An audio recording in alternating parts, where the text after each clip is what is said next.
Setting up your meeting to go to YouTube Live. It's trying. It's working. There we go. Hello, everyone, and welcome back. My name is RuthAnn. I'm Kris. And together we are GeekChic Promotions. It is time for Nerd Rage, but we are in separate places again. So thank you all for joining in this Zoom way. It's like, is the energy the same? I don't know. It's so hard for us to have our same, usual connection, but we got this. So we got this.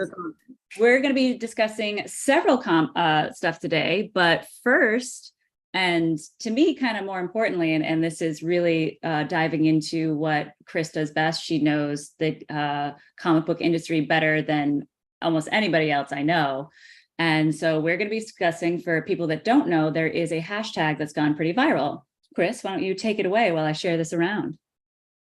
It was a hashtag, it was a little bit ago, maybe like a month or so ago, and it was called hashtag comicsbrokeme. And what spurred it on was the death of comics artist Ian McGinty, who was, by all accounts, a very nice guy, and he was very young. And I don't think his family ever disclosed what he died from, to be honest, but it just kind of went viral because he had been talking online about how he was pulling all-nighters and how he was, working his ass off and all of this, for the comics industry. And basically it was just assumed that he worked himself to death. Either, something happened, he had a heart problem, whatever it was. And it started a hashtag because people are realizing that, comics industry doesn't pay you a lot, so you have to work a lot. And everyone started sharing their stories, and with the hashtag comicsbrokeme. And there were a lot of stories that came out where it was like the stark reality of working in comics, which is basically that it's kind of thankless. You don't get paid a lot, and you work a lot, and you do it for the love. But is that right? That's no. And then the story started coming out about how there actually is money in comics and you can make money. And essentially, we don't have a union, we can't strike. There's always going to be up and coming artists who are willing to take, that paycheck in order to break in. And personally, I know just from going to other countries and going to conventions, there are so many good artists that are trying to break into the US market that it doesn't you could have every single US artist be like, nope, we don't want to do this until we get better pay. And you're going to have, artists from other countries who just want to get their foot in the door, taking that low rate because it's good to them and, stepping in to take your place. And so there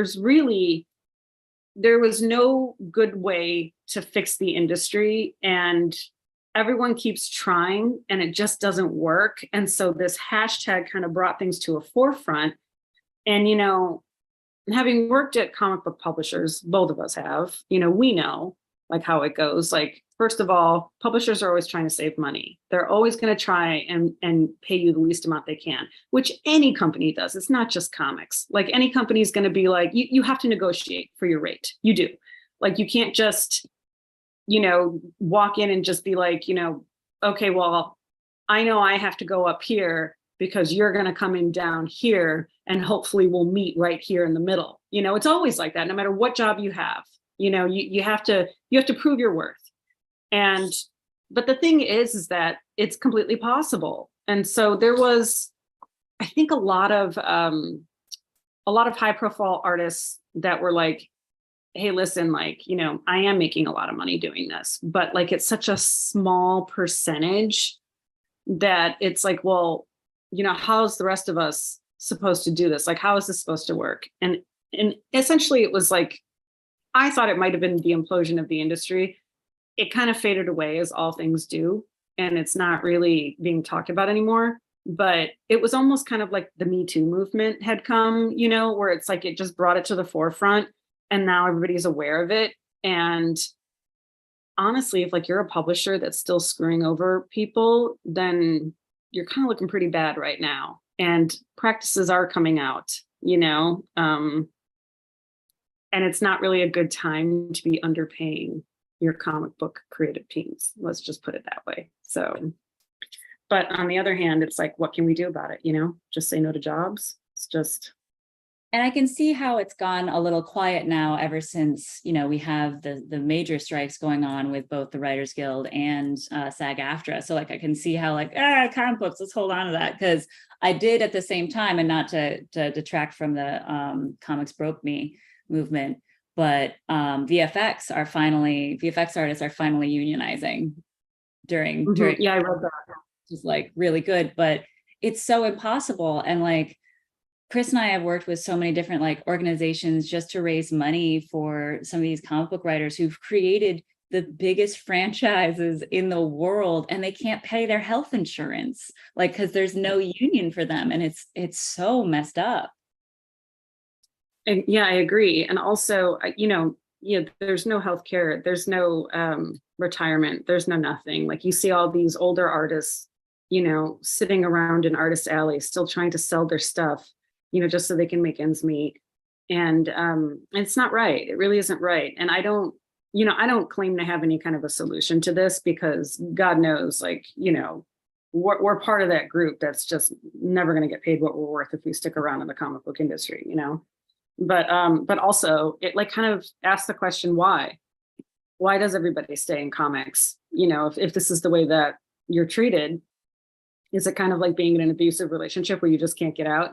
Like you do it for the love and you're like, but I love it so much, even though it treats me so horribly. And I'm living like a broke person. I don't have healthcare and I don't have insurance and I don't have a 401k and I don't have anything else. Like, this is all I do. This is what I do, They're doing this because they love me. Yeah. It's totally abusive relationship. Yeah. I think it is. I think it's the love of it, because for so many of us, like, I guess younger generations now, that's not how they were introduced to these worlds. But obviously we were introduced to these worlds via comic books, and like that the industry has changed a lot because of the big two getting so popular with film and TV, that everybody focused on the film and TV part and didn't allow the comic book creatives to continue to like put out stuff that was for comic books. It had to connect to the MCU, the DCU, like it couldn't be its own thing anymore. And I feel like it's so hard, because, all we ever wanted was to see these characters, these worlds on the big screen, but it's kind of destroying the original of where it all came from in a way. Well, and I think like there's a lot of problems with the comic industry, the least of it being like, hey, this kind of thing is, we're not moving along with technology. We're not moving along with like anything, I don't know if you remember, but like, man, when like Comixology came out, there was a big uproar. It was like, what? Our comics are going to be digital? Hell no, I'm always going to get a paper copy. And it was like, oh my gosh, this is like the death of comic book stores everywhere. No, it's not. It wasn't. It totally 100% wasn't. And but like also there's these brick and mortar stores that notoriously have been unwelcoming to new customers. Okay. So, for a while there, even girls going in was just like, they were scoffed at. Yeah. Yeah. And even so like only 10 years ago, like not that long ago, I was treated really shitty. It's seriously, it's considered like a niche hobby at this point, even with all the movies coming out, it's still very closed off. And of course, with the San Diego Comic-Con thing that just happened of like, oh, there's no more movies there. Oh, it's back to comics then. So it's very, it's very unwelcoming, and you really have to know your stuff in order to be accepted. You have to be around for a long period of time. You have to know the right people. Like, it's very incredibly hard to break in. It really is, because it's so small and it's such a closed circle. And then like once you get in, because I feel like I'm in at this point, like it's been so long, like I know everybody, but it's I don't feel any better about it. I don't feel like I'm part of like some elite thing. It almost feels like, well, really, this is what I fought so hard for, this. So now I don't really know, I feel like with new and innovative ideas like webtoons, which, are so great. And I always harp on that, like why more companies aren't moving towards webtoons, but like, you have to look at avenues that are going to pay the people what they're worth. Like you do. And if this isn't working, then you have to figure out something else. Like you just have to. There's no other way around it. Like what other choice do you have as a publisher? Like if you can't afford to do it the way you're doing it, you have to look at something else. And as yeah, there's no choice. So real quick, Amelia Ross, she says, well, like with the MCU, they're based off the comics. Exactly. The canons aren't supposed to be intertwined. The comic book universe was supposed to stay separate from the MCU. Absolutely. Like it could have grown so beautifully and we could have just had two separate entities and that would have gotten more people to stay with the comic books. Cause like most and I don't know if you agree, Kris, but I feel like most true Marvel, true DC fans have moved that just for the comic books have moved to independents because independents are still, growing and pushing the envelope. Independents are, but also now there's a glut of independent books. So if you look at like the top 10 selling comics, it's all still Marvel and DC. Like there's hardly anything in there. Occasionally an independent will break in and it'll be something like Berserker by Keanu Reeves. It'll be something like that. That breaks through. Right. But that's what I think it's like people are obviously still buying Marvel and DC. Like there's still the big two. There's no way around that. And there's so much. And the complaint I hear from retailers is that there's so many independent comic books right now that they can't take them all. There's like no room. There's no room for them. And so I feel like, first of all, like crowdfunding is your best bet if you're trying to break in. Just if you have full confidence in your book and in your story, then basically you just got to go online. You got to raise the money for it and you got to do it and build your fan base and start small. Get bigger, bigger, bigger, bigger until eventually, and I know that's not a possibility for everyone because, hey, you hit it big, all these books are getting shipped to your house. Also, you got to find your printer. You have to do your shipping. You have to literally do it all yourself. However, I do think there's alternatives where now there's fulfillment centers that'll do it for you for taking a cut. There are now online publishers who are also going to be willing to take on your book and do it for you and do the printing, do the fulfilling, do the distribution, all the mailing, all that stuff. So you can still be a creator with your idea and put out the product. You just have to do the research at this point, which admittedly is different and harder than submitting your book to Image or, exactly. Just hitting that button and being like, dude, like now I'm done. Let's fingers crossed. I didn't mean this conversation to become a plug for us, but like, that's also something if there's anybody watching this that like has a comic book and would like, that needs help understand that, because we've done it for several people. We've helped a lot of like independent creators be able to get stuff crowdfunded. So like, that is something like companies like us can help you with as well. So it is possible. And it's so crazy to watch this world emerge of self-publishing and stuff, like, because last 15 years tops we've been seeing this. Well, yeah, now more than ever, I feel like before where it was like you really had to get noted, like Image was the only like game in town, like for independent comics at that point, unless you wanted to go to like, you were horror specific and wanted to go to Brian Pulido, or, you wanted to be a fan of graphics book, or like, you had your style and it fit into one of those, niches of those independent publishers. But if you were just like, hey, I just want to do a superhero book, you could go to Image, you could, but like, it was incredibly hard to break in, incredibly hard. And then once Eric Stevenson took over, it was even harder because then you had to be a name in order to be over there. And so now I feel like more than ever, there's options like, crowdfunding. There is literally Fund My Comic, which is like a Kickstarter just for the comic book platform. It's comics and video games. You can go over there and like literally the audience is already there. Like people are just browsing like it's a bookstore and like being like, yep. Like I want to back that and back that.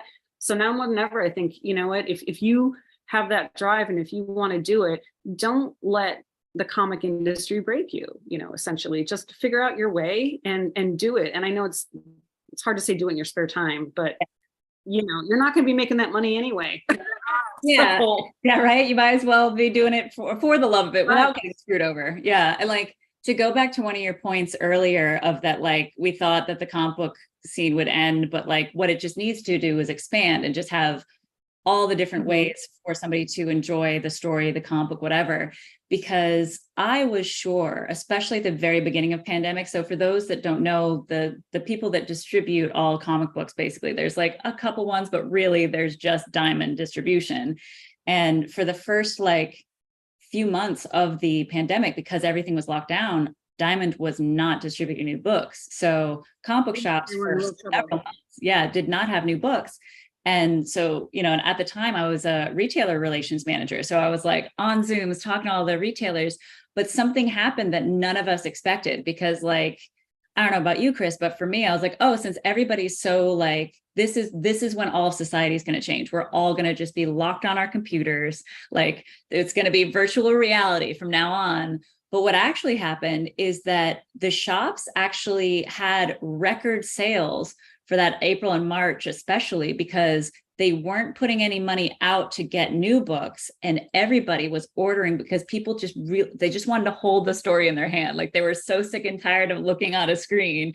And I thought that was kind of beautiful that like, no matter how far away we get from the like pen to paper to the, you know, the physical book, there is still this like, and it might be nostalgia. I don't know. Like it'd be interesting to talk to a younger fan about it, but like, I love the fact that they're still like, no, I want to hold it. I want that. I want to smell that ridiculous, like comic, you know?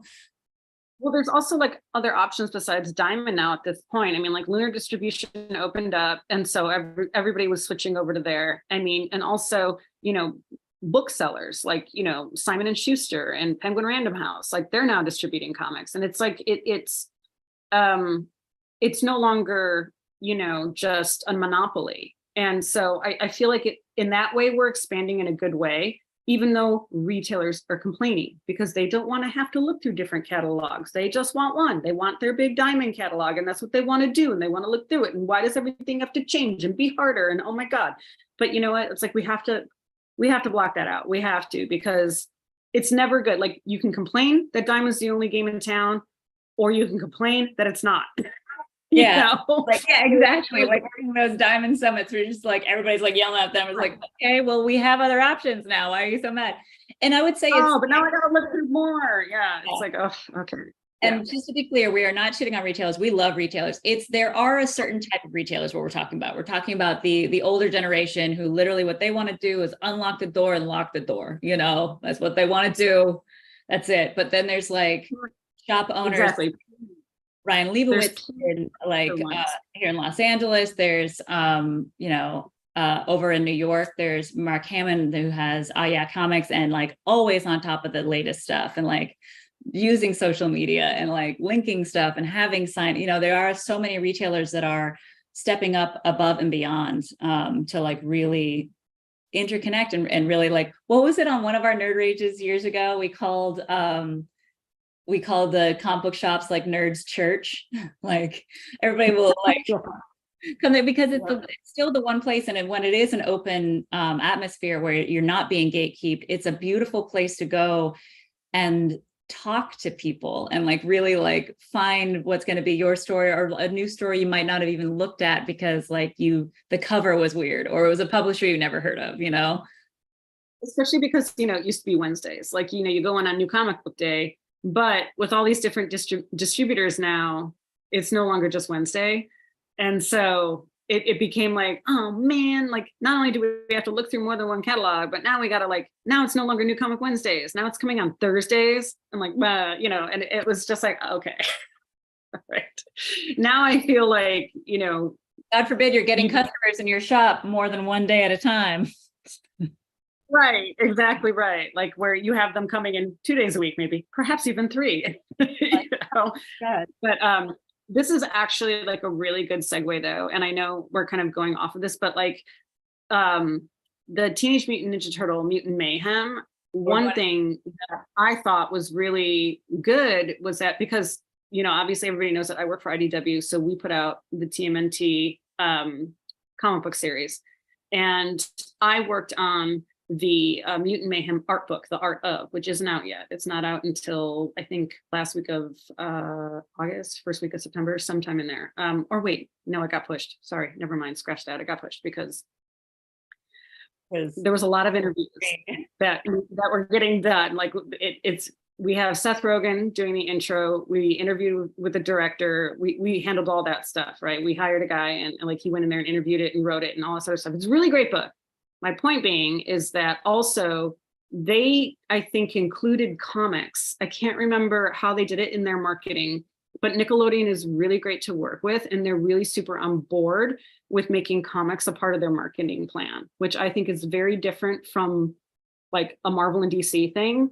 And whenever they were doing things, and Mattel is the same, by the way. And so we've got really good relationships with like Walmart and stuff like that, where, you know, they want to include a comic with their product that they're selling that ties in with the movie that they're doing. They're like very much like full circle type thing, like let's get it all in there. And sometimes it takes a little longer to get approved, but you know, it is what it is.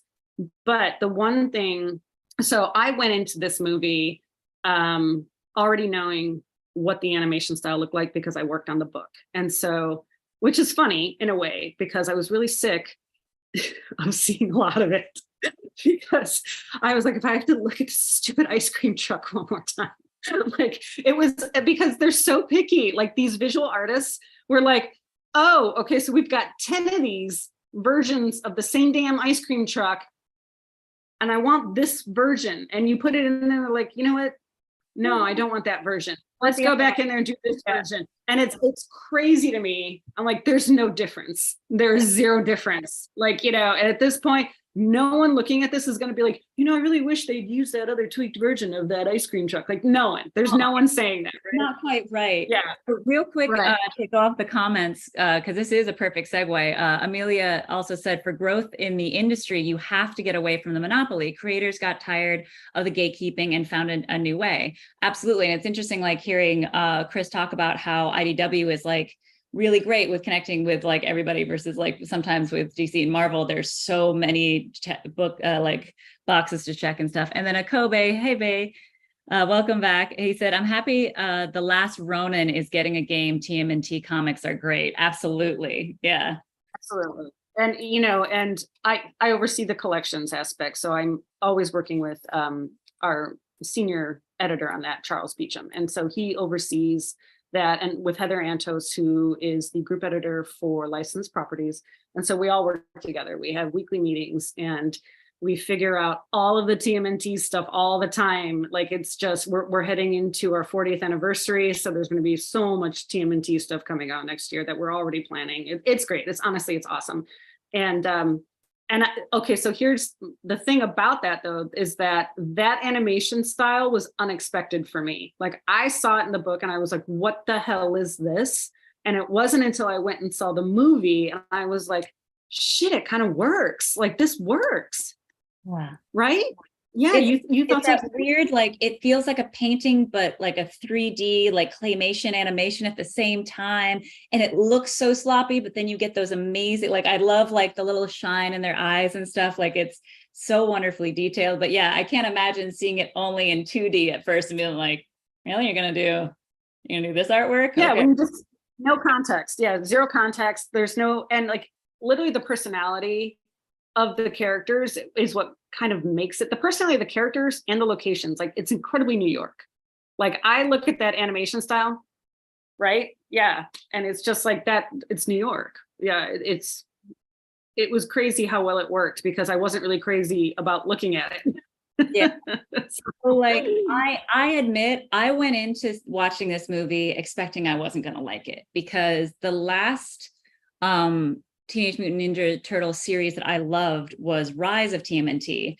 And I was worried from some of the trailers, it felt like because of the mutant mayhem of it, like I was like, ew, are they just stealing stuff from Rise and just kind of like tweaking it a little, like, screw you, Seth Rogen. Like I was so pissed. And then right away, I was like, nope, that's not what this is. And like, it was so truly New York though, because nobody gets those locations right. I loved this, when the first time you see the school, it's the first time we've seen a school look like a high school in New York. Cause usually I'm like, it's too like high school, even like, I don't know about you, but like my high school was never like the pristine ones that we see in movies and TV shows. Like, no, there's kids are gross, shit breaks down. There's never enough funding to fix it, you know? And I loved April O'Neil. I love that they went back, because that's also what Rise did, was kept her black like she was in the comic book originally. Loved her. I loved the animation because it also made like all the humans, but all of them, but it made humans look human, where everybody had a slightly different shape. And yeah, it was a little caricature, but like, I'm so sick and tired of so many animations that just make, this cookie cutter version of humans that's just like tall, skinny, white. And it's like, no, there's so many different shapes and everything. And Akobe says this TMNT movie made me feel like I was back into 2000s TMNT series. Absolutely. The thing that kind of threw me, but I loved it, and I kept thinking that we were in the 90s because of the music. Like, I think it was set in the 90s. I was like, no, it's not. But this music is definitely for us. Like, it's not for the Gen Z watching it. Like, it's definitely was for us. But I was still like, I liked the music, but it kept like, because I'm so used to TMNT like always being like 80s, 90s, like I love the music.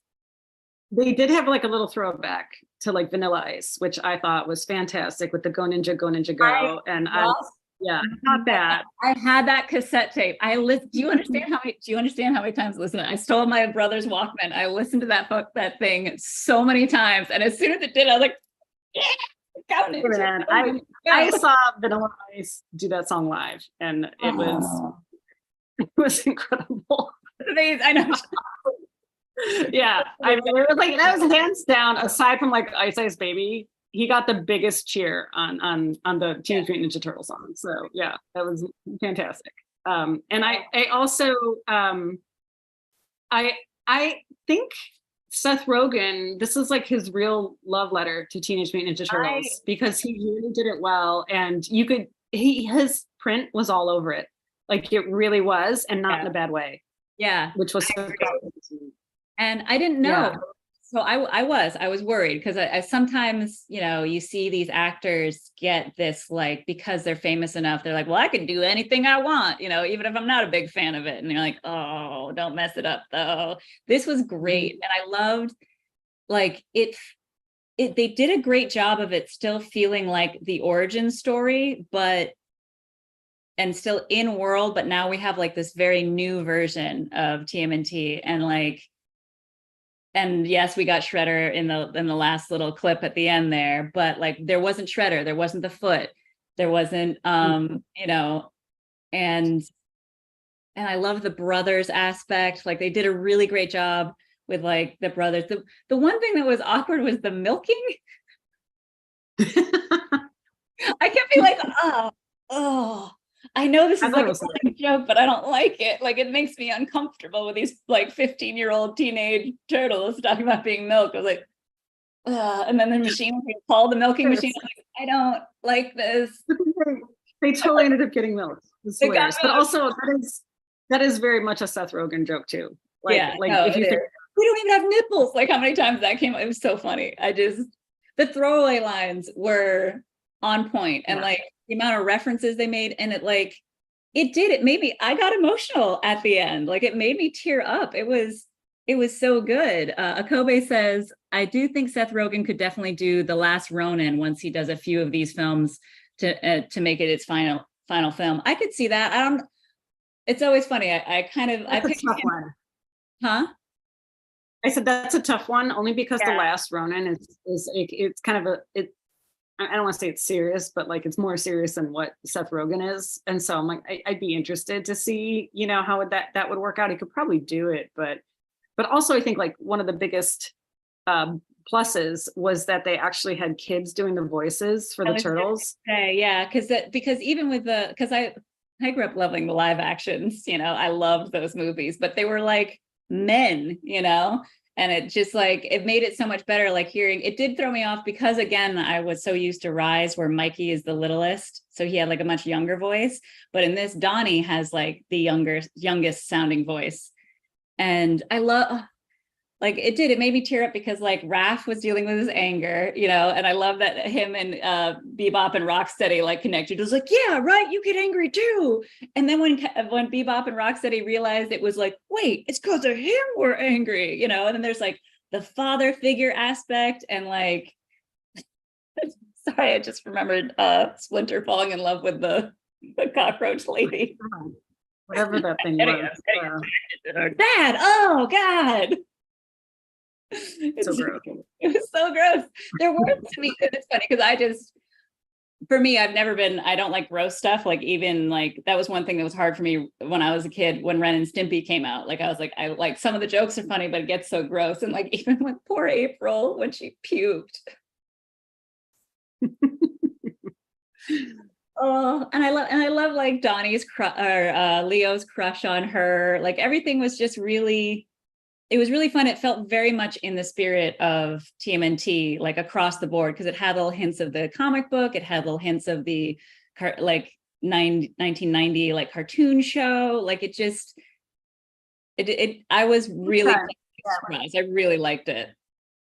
I was too. And I remember I had to talk to the lead animator on this when we were doing the book. Her name is Tiffany Lamb, I believe it is. And she was the one who was responsible for the look of it and everything else. And so she was incredibly particular, and she knew exactly what she was going for, and she definitely had a vision. And so it's kind of nice to know that, because like so often you wonder, like what are they thinking, you know? And the fact that it was her, the fact that it was her was just very, I mean, yeah, she was kind of annoying to deal with on the book, but like I also appreciated it. Like she was like very close to it. She was very possessive. It was very much like, no, like this is how I see it. This is how I want it to be shown. This is the view I'm getting across. So yeah, it was very nice to hear that. It was also a love letter to New York. I mean, like we brought up before, but like the map, like they follow, it's New York, like through and through. And like the people were it was like a love letter to Teenage Mutant Ninja Turtles as well as like New York. It was really, I loved it. I was surprised I would loved it as much as I did. I actually now put it in the same category as like, I was surprised I like Mario movie as much as I did too. And like, yeah. Same here. It's so amazing that we're in this time in this industry where now the people like us that were inspired by either the comic books or the original shows or original movies are now the professionals that are like making them incredible now. I mean, you have the John Feige's, you have the all across for Marvel, John Favreau, you know what I mean? Like it's go ahead. It's so fun. I literally just got like a message from like our marketing guy, like which is weird because we usually don't get messages over the weekend. But apparently this message I just got was fun watching the TMNT cast talk Last Ronin with a YouTube link. And so like as literally we're talking about this, the TMNT cast was talking, Last Ronin. It really, that's funny. Yeah. And Kobe mentioned that only a few cartoons and movies get New York right. It's true. Like so many, because like, and we're also even used to movies where like, I don't know how many times for you, like, especially like for anything set in Chicago, when it's like, you can't get there from there in that amount of time. That's not how that works. Like it happens all the time in like movies and TV shows in big cities. You're like, that's on the other side. That's like 2 hours away. That's impossible. Yeah. It's like a pet peeve. Like one of those big ones is Adventures in Babysitting. Oh God. Like I'm like, they're all over the place. And I'm just like, that's not a thing. Like you driving there, not a thing. Awesome. It's just all of it, not a thing. Yeah. It's but anyway, okay. So we should probably move on to our next movie, which is not as nerdy, but also kind of just as nerdy, which was Oppenheimer. So RuthAnn did not see Oppenheimer yet, but so I'm going to be spoiling some things for her. That's fine. I'm just so curious of what your thoughts were because you see the trailers and all that kind of stuff, and so I'm really excited to hear like your thoughts. Well, first of all, it was incredibly good, as all of the reviews say. It is something that I feel like I don't know how Christopher Nolan can make this nerdy guy who invents, the atomic bomb to be so interesting and so suspenseful but he did, and it was incredible. And at no point in time did you feel like the film lagged at all. And also, most of it was true story. It was based on a book, but it was fascinating to me because I did not know. Okay, so Oppenheimer was a ladies' man, like, and I'm like shocked by this because, you know, here's this guy, this physicist who's just like, you know, top of his field, like literally pals with Einstein, you know, like in the same field, and basically part of, you know, the race to create the atomic bomb first before the Nazis did. So it was just who can get there first. And so, you know, a team gets assembled, and it's incredibly suspenseful, and it has a fantastic cast, and there's sex scenes, lots of sex scenes, and it and it's, you know, Florence Pugh, by the way, who's topless, and you're just like all right. Let's go. Yeah, I mean, and he was, you know, Emily Blunt, you know, was his wife, and it was just really a fascinating movie. It's one of those where you walk out of the movie theater and you immediately look up everything you want to look up about Oppenheimer because you're like, was this true? Was this true? All of it's true. All of it's true. And I thought that it was really funny because a lot of people kind of like midway through were like getting up to walk out, and it was mostly younger people.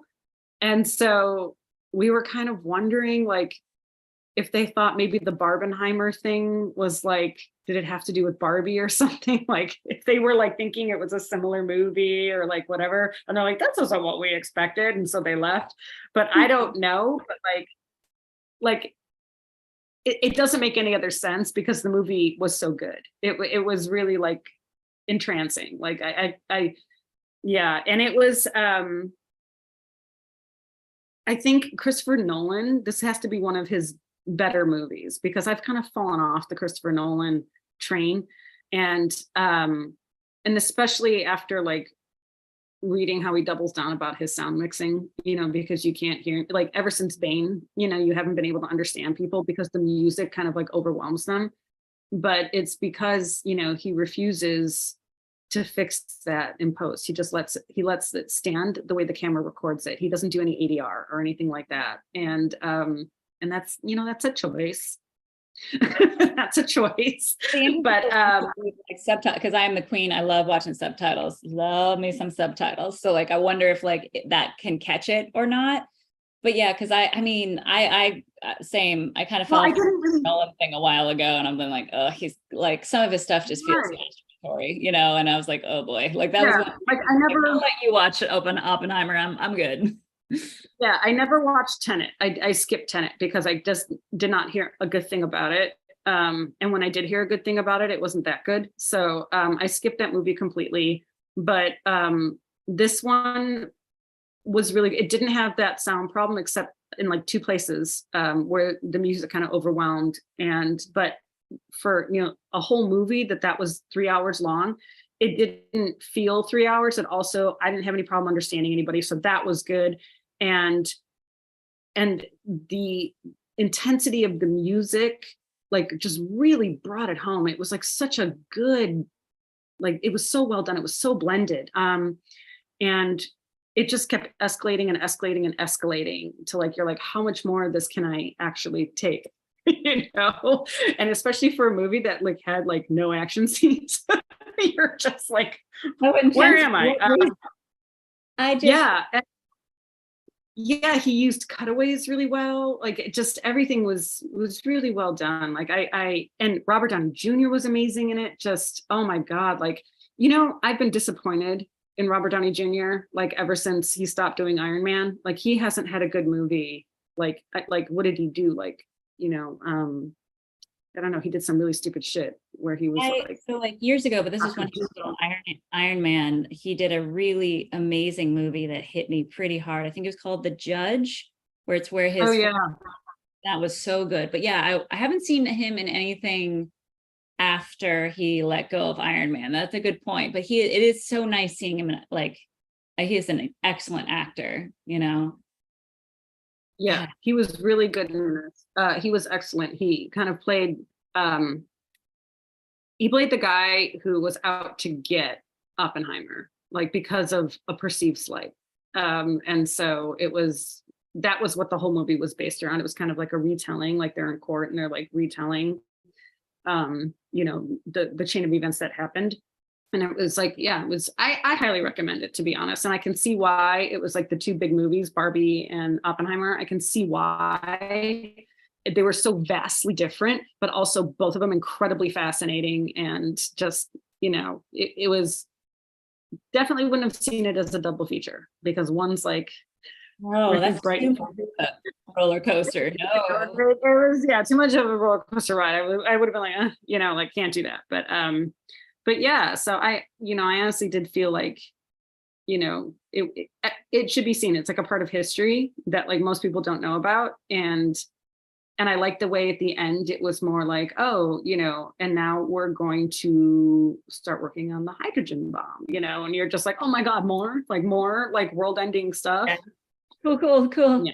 We're alive. My only rage is, I have two rages when it comes to Nolan. It's like his whole thing, like when during the pandemic, when I think it was when he had Tenet out, where he was like, you have to go to the movie theaters. Like, bro, it is the height of the pandemic. No. And all this stuff against superhero movies and that kind of stuff, which that's a whole nother subject. But what really pissed me off specifically about Oppenheimer, because he was the one who came out and he was like, there's no CGI in this movie, none whatsoever. And then it's like, then who are these VFX people? And even worse, he didn't credit, like, I'm saying not specifically he, who knows who made this decision to not credit them in the credits. There was at least 80 to 90 VFX artists they did not credit in the credits. But you know who they did credit? Babies born on set. Oh, so like, wow. I'm sorry, you had room for babies born on set, but not for the people who were working like 90 hours a week or something crazy, like kind of the same way we were just talking about Comics Broke Me, like push these people to their limit. And that's why now we have the strike, or not this, well, it's going to be a strike because they're unionizing finally for VFX, which I don't know about you, Kris. I'm surprised VFX artists haven't unionized sooner, because you remember that whole thing with Life of Pi years ago, where they won an Oscar, but the studio had gone into bankruptcy because the studio who made it screwed them over so bad that they had to shut down the entire company, but yet they won an Oscar. Weird. It's like they knew what they were doing. So yeah, well, so I feel like we've actually had more raves this nerd rage than our usual. True, but also, yeah, like I agree with that.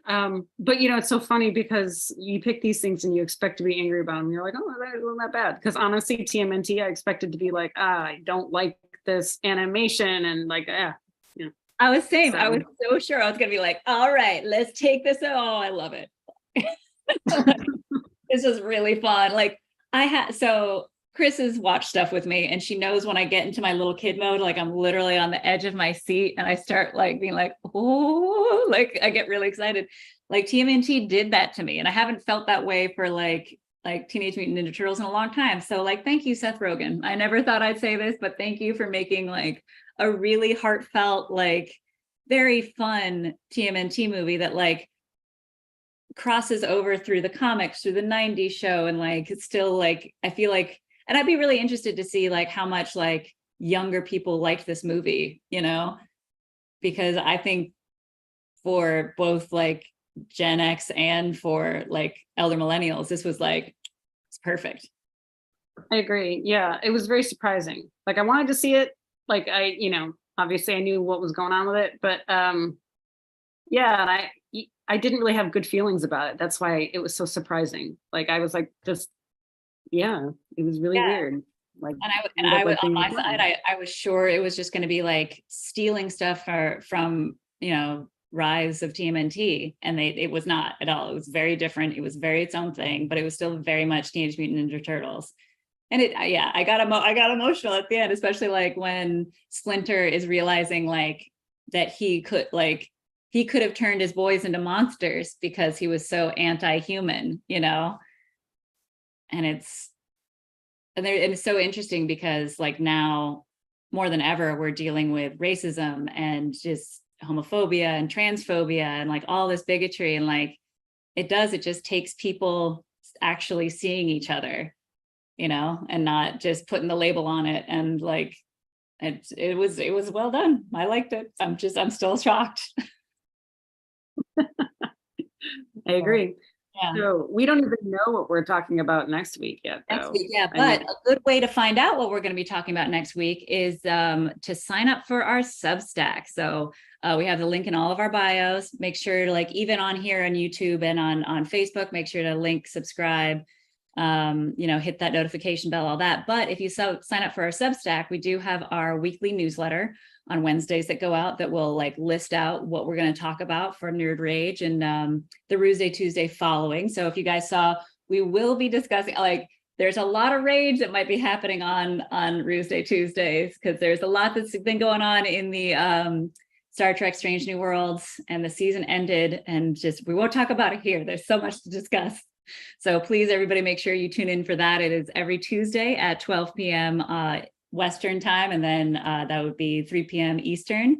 So really, really excited to like talk to you guys about that and hear your thoughts. I see already on some of our posts that people are getting heated about it, and I'm excited to like talk to you guys about it. So make sure to do that. And we will be having more podcasts and more stuff that's going to be exclusive to our Substack. So make sure you subscribe to that. And anything else I forgot to plug there, Kris? No, I think you can find us pretty much anywhere. Substack, you could just search for GeekChic and we pop up. Yeah, and that's pretty much it. If you want to stay up to date, follow us on all the social media channels. Yes, all the social meets. Social media. On the social meets, guys. Yeah.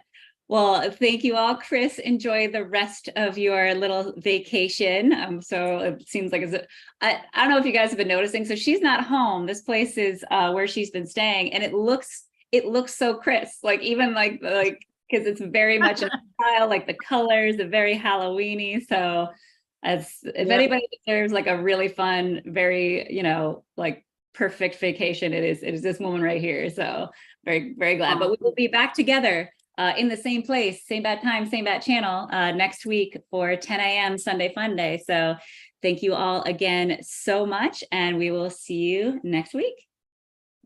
See you next week.